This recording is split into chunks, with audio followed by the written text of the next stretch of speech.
안녕하세요. 솔로몬 국수입니다. 오늘은 책 소개하는 영상입니다. 바로 책을 소개해 드리도록 하겠습니다.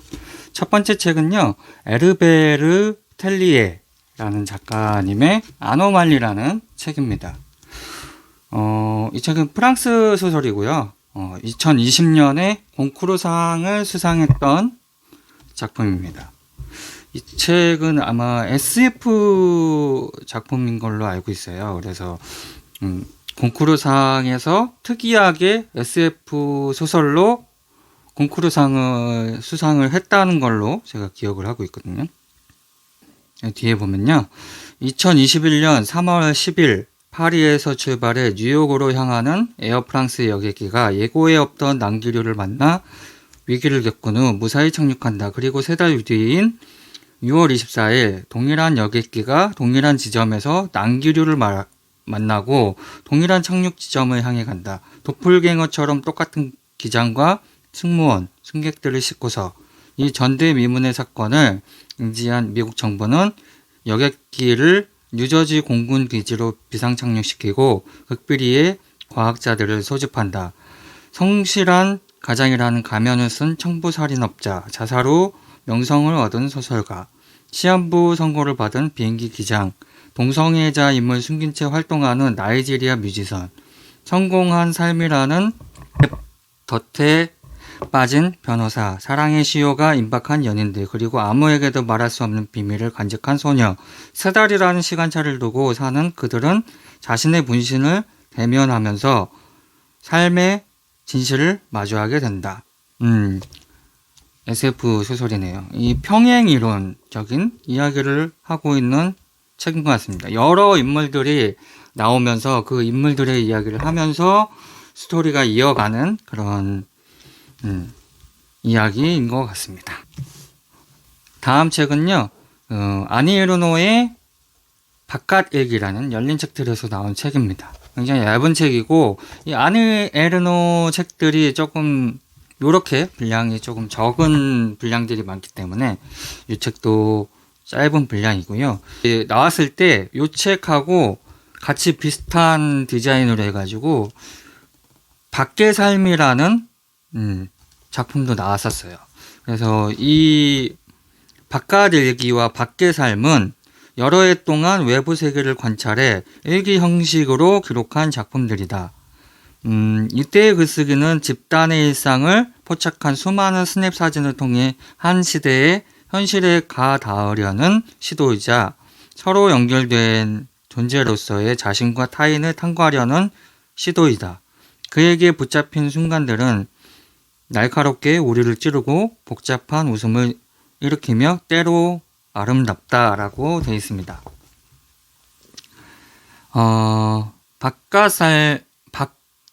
밖의 삶은 주위를 샅샅이 훑어 타인과 자신을 새로이 발견하며 그로부터 변화의 가능성을 발굴하고자 한 7년의 기록이라고 합니다. 그러니까 아니 에르노 제가 그 영상도 만들어 놓은 게 있는데 노벨문학상을 22년도에 받으셨잖아요. 그때 만든 영상에도 있긴 한데 이 아니 에르노 작품은 세월이라는 책이 있어요. 그게 조금 두껍긴 한데 그 세월이라는 책을 읽어보시면은 조금 이분의 글쓰기 방식이라든가 그런 것들을 조금 아실 수 있습니다. 근데 그 아니 에르노가 조금 그 사시면서 기록을 되게 중요하게 생각을 하신다고 그래요. 그래서 되게 꼼꼼히 기록을 하기 때문에 젊었을 때 일어났던 일들도 그 기록과 그런 사진을 통해서 기억을 많이 하시는 것 같아요. 그런 기억과 기록을 바탕으로 이런 책을 쓰시는 겁니다. 이렇게 책을 쓰는 방식이 최근에 배웠는데 뭐라고 했었는데 이런 방식이 그래서 이런 게 진정한 소설이냐 아니냐라는 이야기도 있었는데 저는 뭐 소설의 방식이 딱히 이렇게 상상을 통해서만 나오는 건 아니라고 생각합니다. 그래서 이렇게 사실적인 이야기를 약간의 수정을 바탕으로 자신의 이야기를 하는 것도 소설의 일환이다. 참 뭐 작가가 자기 방식대로의 소설을 쓰고 있는 거니까요. 그래서 아니 에르노는 개인적으로 좋아하기 때문에 네, 구매를 했습니다. 밖에산도 빨리 구매를 해야 되겠어요. 다음 책은요. 네, 커트 버니컷의 제오도살장이라는 책인데 이거는 그래픽 노블입니다. 각색이 라이언 노스 각색이고요. 그림이 멜버트 먼티스라는 분의 그림으로 그려져 있는 책입니다. 문학동네에서 나온 책이고요. 지난번에 제가 그 멋진 신세계 그래픽 노블을 봤잖아요. 그것도 괜찮아가지고 이 제오도설장도 이 후반기에 독서 모임에서 또 하기로 해가지고 전에 소설은 또 봤던 작품이라 그래픽 노블은 또 어떤 맛일까 하고 구매를 했는데요. 요거는 좀 지난번에 그 멋진 신세계보다 판형이 좀 커요. 그래서 보통 책이 이 정도면 꽤 크죠. 한 2배 정도 사이즈의 책이고요. 그리고 안쪽에 보시면은 이렇게 그래픽 노블로 만화 형식으로 되어 있는 소설의 작품입니다.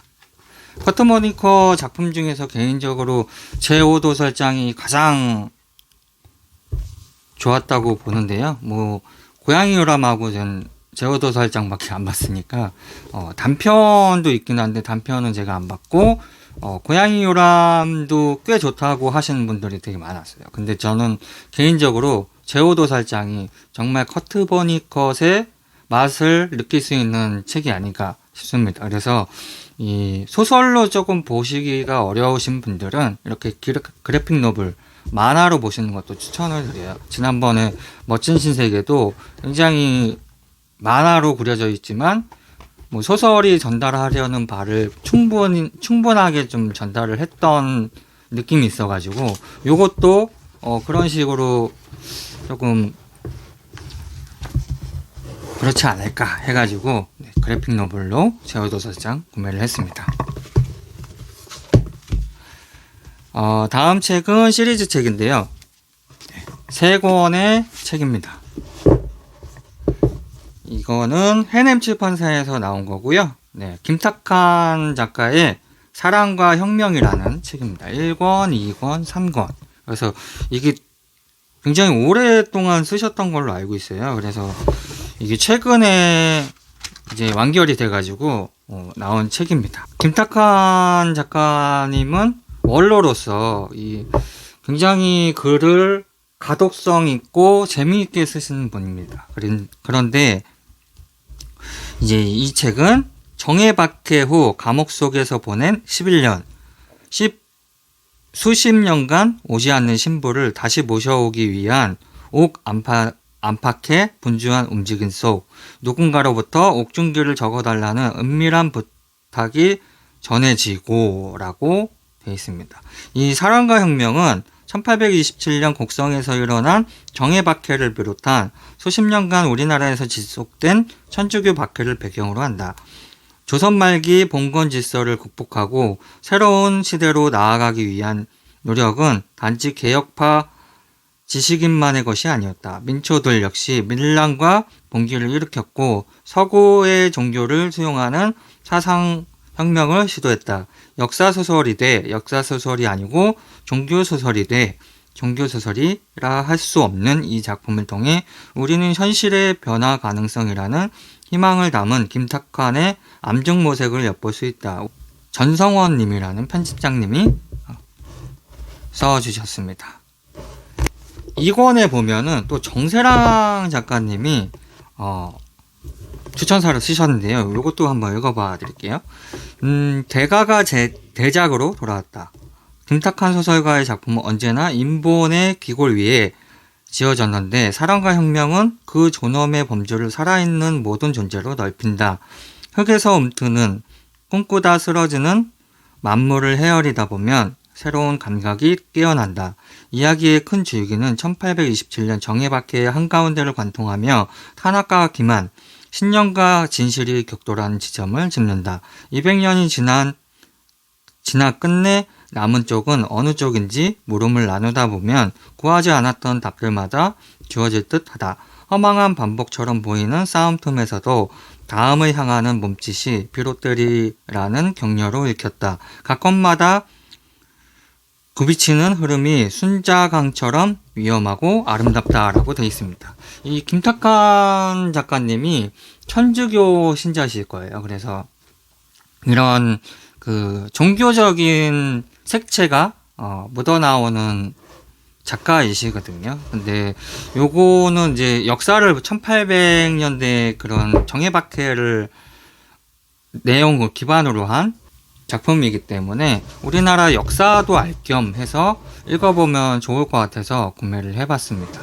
개인적으로 지금 아리랑도 읽고 있고 우리나라에서 뭐 유명한 박형리 작가의 토지도 그렇고 이 오랜 우리나라의 역사를 소설을 통해서도 알 수 있는 그런 게 있잖아요. 뭐 세계 문학, 제가 그래서 뭐 고전이나 세계 문학을 좋아하는 것도 다른 나라의 또 역사적인 이야기를 소설로서도 접하는 부분들이 굉장히 좋아하기 때문에, 그런데 우리나라에 대해서도 또 알아야 되니까 이런 작품들은 좀 보기 드문 작품이다 보니까 소설로 좀 읽어보려고 구매를 했습니다. 이게 김탁한 작가님 요 책이 아마 무슨 또 상도 아마 받으셨을 거예요. 어떤 상인지 모르겠는데 지금 까먹었는데 그때 상을 받으시고 그 인터뷰한 영상도 인터넷에 유튜브에 있더라고요. 그래서 그것도 봤던 기억이 있습니다. 그래서 구매를 해본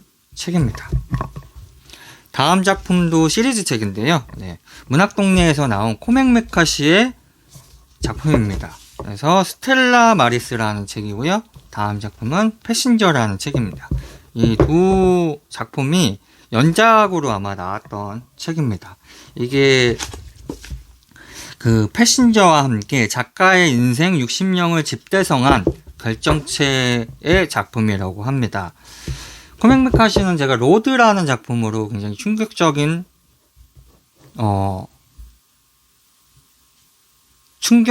봤던 책이 있었는데요. 그거는 영화도 괜찮게 봤고 책도 괜찮게 봤던 책입니다.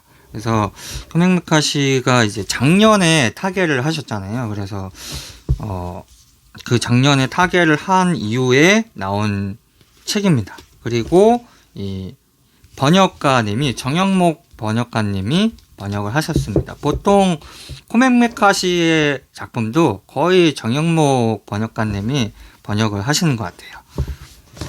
여기 뒤에 보면은 요 스텔라 마리스라는 책은요, 1972년 위스콘신주 얼리샤 웨스턴 제발로 스텔라 마리스 정신병원의 문턱을 넘는 그녀는 7차례 걸친 상담을 통해 20회의 삶을 털어놓는다. 자신의 모든 것이었던 수학의 경위에 관해, 그녀를 구원하고 광기로 몰아넣은 천재성에 관해, 오직 그녀에게만 보이고 들리는 기이한 환각들에 관해, 그리고 죽음의 문턱에서 그녀를 떠나려는 오빠 보비에 관해 라는 책입니다. 그래서 이제 패신저라는 작품은 1980년, 이제 그 이후죠. 1980년 뉴올리언스 보비 웨스턴 안양 잠수부로 일하는 그는 바닷속으로 추락한 미스테리한 비행기와 관련된 음모에 얽혀 쫓기게 된다. 캄캄한 물속 깊은 곳에 대한 공포와 10여 년 전 자살한 여동생 얼리샤에 대한 상실감과 신과 해할 수 없는 죽음에 대한 갈망을 품은 채라고 되어 있습니다. 이게 이제 설명에 나온 거를 보면요, 2022년 맨해튼 프로젝트에 참여했던 물리학자 아버지를 둔 남매의 이야기를 다룬 연작 형식의 장편 소설 나와 있습니다. 요거 1편은 조금 얇고 두 번째 패신저는 좀 두꺼운 작품인데요. 두 개 합쳐서 한 1000페이지 정도 되는 책입니다. 메카시가 굉장히 또 글을 또 잘 쓰시기 때문에, 그리고 가독성 있게 쓰신 걸로 기억을 하거든요. 그래서 재미있을 것 같아서 구매를 해본 책입니다. 다음 책은요, 은행나무에서 나온 콜슨 화이트헤드의 언더그라운드 레일로드라는 책입니다. 요 콜슨 헤일레드는 필리처상 아마 수상했던 분이실 거예요. 닉 니클의 소년들이란 책이 2019년도에 나왔었는데 그 당시에 굉장히 센세이션한 책이었어요. 왜냐하면은 그 당시에 그 2020년도에 필리처상을 수상을 하셔가지고 그때 이제 그 필리처상 2번 수상한 작가이다 해가지고 조금 이슈가 돼가지고 나왔던 책인데 그 니클의 소년들 이후에 할렘 셔플이라는 책을 21년도에 쓰셨고 요게 이제 최근에 나온 작품입니다. 이 오직 자유를 향해 지하철도로 내달린 소녀, 인간의 존엄을 망각한 뒤틀린 세상을 가로지르다라는 뒤에 광고 문구가 있고요. 요거는 특이하게 보시면은 이 되게 표지가 이쁘잖아요. 그리고 책등이 이렇게 돼 있고 여기 보시면은 진짜 길이 이렇게 있습니다. 처음에는 저는 이거 받았을 때 지렁이인 줄 알았어요. 지렁이를 그린 건가? 약간 이게 보니까 근데 이 철길이더라고요. 근데 이 철길을 지렁이로 생각한 저도 참 대단합니다. 상상력이 좀 충분한 것 같아요. 그래서 여기에 몰랐었는데 이 아시는 분이 이거 야광이에요 그래가지고 이게 야광이라고요? 그래서 어두운 데서 제가 사진 찍은 거 요거 여기다 올려드릴게요. 보시면은 이 책등도 야광이고 이 기찻길 표현된 게 야광으로 딱 밤에 보면은 딱 표기가 되어 있습니다. 이 야광 표지가 되어 있는 거 예전에 그 베르나르 베르베르의 죽음이라는 책이 교보문고 한정판으로 나왔었어요. 근데 그 표지가 야광 표지였거든요. 밤에 보면 해골 바가지가 이렇게 딱 돼 있는 표지가 있었는데 그거 이후로 야광 표지는 전 처음 보는 것 같아요. 그래서 이 야광도료 뿌리는 것도 금액이 만만치 않은데 이 책값이 14,900원입니다. 그래서 이 표지에 비해서는 조금 책값이 그래도 비싸지 않은 책입니다. 이것도 필리처상을 2번 받았던 분이시라 어떤 글을 썼을지 니클의 소년들도 아직 안 봤거든요.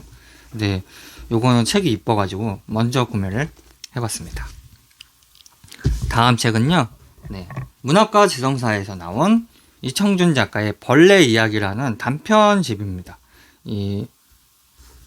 이거는 이청준 전집 시리즈라고 그래가지고 문학과 지성사에서 20몇 권인가 30권인가 아무튼 굉장히 많이 쓰셨어요. 그래서 중단편선에 있는 책이고 요 벌레 이야기라고 표제작이 돼 있잖아요.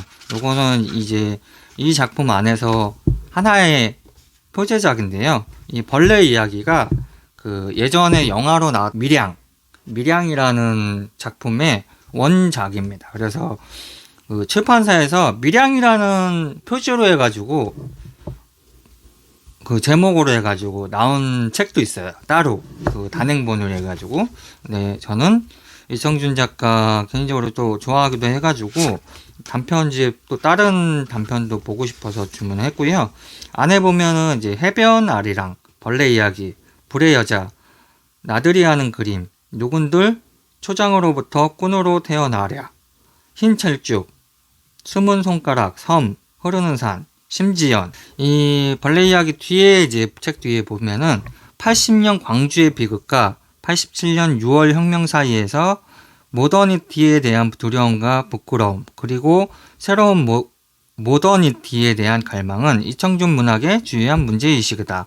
이청준은 소설 속 주인공 삶은 어느 경우나 그 주인공이 뿌리박고 살아온 시대와 사회의 구체적 사실성과 그 소설이 쓰여진 시대의 정신 풍속이 말해주는 당대성, 바로 그 이중의 뼈대 위에 조건 지어진 삶이라고 믿었다. 이청준 문학은 과거를 재현할수록 소설이 쓰여지고 있는 당대성을 지니고 나아가 미래를 새롭게 제시하는 문학적 실천을 띠게 되는 이른바 징후의 문학을 향해 있던 것이다. 라고 되어 있습니다. 여기 작품 중에서 이 벌레 이야기라는 이 밀양이라는 단편을 읽어보고 싶어가지고 주문을 했습니다. 저는 개인적으로 이청준 작가 작품 중에서 그 작가 그 당신들의 천국이라는 책이 좋아가지고 이성준 작가가 좀 좋게 남아있는, 기억에 남아있는 작가로 되어 있습니다. 다음 작품은요, 해냄 출판사에서 나온 주제사람하고의 동굴이라는 책입니다. 주제사람하고는 누군지 아시죠? 눈먼 자들의 도시를 쓰신 분입니다. 노벨문학상 수상을 하신 작가이고요. 1998년도에 노벨문학상 수상을 하셨습니다. 1922년 포르투갈에서 태어나신 분이시고, 이 동굴이라는 책은 그 플라톤의 동굴에 비유해 가지고 현대에 되살린 우화 소설의 결정판이라고 합니다. 플라톤의 동굴? 어디서 많이 들어봤는데 해가지고 구매를 해본 책이고요. 이 주제 사람하고 책들도 굉장히 많이 나와 있거든요. 그리고 작품 굉장히 두꺼워요. 보통 이 정도 두께 되는 작품들을 많이 썼고, 이것도 거의 해설까지 하면 480페이지 정도 되거든요. 근데 주제 사람하고의 책들을 보면 이렇게 안에가 글씨가 좀 빽빽하고 문장이 굉장히 길었던 걸로 기억합니다. 그래가지고 조금 읽기가 조금 힘든 작가이긴 한데, 이 주제 사람하고의 또 작품 세계관을 또 보다 보면은 또 주제 사람하고의 책을 또 다 읽어보면 좋을 것 같은, 언젠가는 저는 또 주제 사람하고의 책을 다 모아가지고 이렇게 한 번의 영상으로 만드는 계획도 하고 있습니다. 근데 책을 많이 안 읽어봤기 때문에 이번에 이 동굴이라는 책을, 플라톤의 동굴을 또 이렇게 비유를 해가지고 쓰신 작품이라고 하시니까 동굴이라는 책을 또 구매를 해봤습니다. 마지막 책은요, 뭐 전에도 소개해드린 적이 있긴 한데요. 마지막 책은 유추신의 삼체라는 책입니다. 자언과 모험에서 나온 책이고요. 요거는 조금 표지가 다르지 않습니까? 이 삼체라는 책이 양장본이 검정색으로 나왔었는데, 양장본이 단품이 되고 반양장본으로 해가지고 나왔었는데, 최근에 이 삼체의 인기가 또 넷플릭스 나오고 나서 삼체의 인기가 또 어마어마하게 또 인기가 많이 끌어가지고 출판사에서 이렇게 흰색 디자인으로 해가지고 양장본으로 또 내주셨습니다. 근데 제가 알아보니까, 출판사에 또 알아보니까 요거 삼체 사실 분들은 빨리 이거 구매를 하셔야 돼요. 이게 그 알라딘하고 교보문고하고 예스24 그 서점에만 이게 발매가 됐어요. 그래가지고 거기서만 이제 구매를 하실 수 있는데, 이게 출판사에서 한번 찍어놓고 이 한정판으로 찍고 그냥 끝이에요. 그래서 출판사에도 지금 재고가 없다고 그러고, 이미 그 세계 서점에 나간 재고가 전부라고 합니다. 그래서 요것도 곧 있으면은 품절이 될 것 같습니다. 그리고 다시 이제 검은색 책으로 판매를 하겠죠.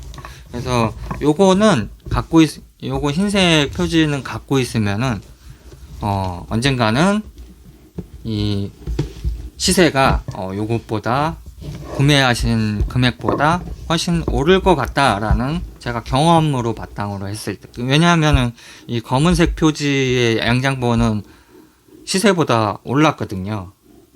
새 책보다 더 금액이 올랐기 때문에 이것도 절판이 되고 나면은 이것도 시세가 좀 오르리라고 생각이 됩니다. 저는 지금 삼체 1권을 요 정도 반 정도의 분량을 지금 읽어놓은 상태거든요. 근데 한 이틀 동안 읽었어요. 내리 읽은 건 아니고요. 천천히 그냥 다른 책하고 겸하면서 병렬 독서하면서 읽었는데 가독성이 워낙에 좋습니다. 저는 이과 출신이긴 한데 문과 성향에 가까운 사람이기 때문에 이 과학에 대한 용어가 쉽게 다가오지는 않았어요. 근데 이게 딱히 과학을 많이 안다고 하면 더 좋겠지만, 모른다고 해서 이해가 못하는 건 아니거든요. 그래서 읽어도 부담 없이 읽을 수 있다. 그리고 가독성이 굉장히 좋기 때문에 이거 몇 시간 집중해서 읽으면은 1권 분량은 다 읽을 수 있을 것 같아요. 그래서 지금 독서 모임에서 같이 해가지고 읽고 있는데 다들 재밌다고 지금 극찬을 하고 있습니다. 뭐 요거 지금 계속 읽으시는 분은 밤잠을 못 자실 정도로 지금 읽고 계시다고 그럽니다. 그렇게까지 재미있는 책이라고 하니까 여러분들도 삼체 한번 읽어보시고 넷플릭스 영화도 같이 보시면은 아주 재미있는 독서 생활이 됐을 것 같습니다. 그래서 오늘은 이렇게 소개를 해드렸습니다. 다음 시간에 또 뵙도록 하겠습니다. 아디오스.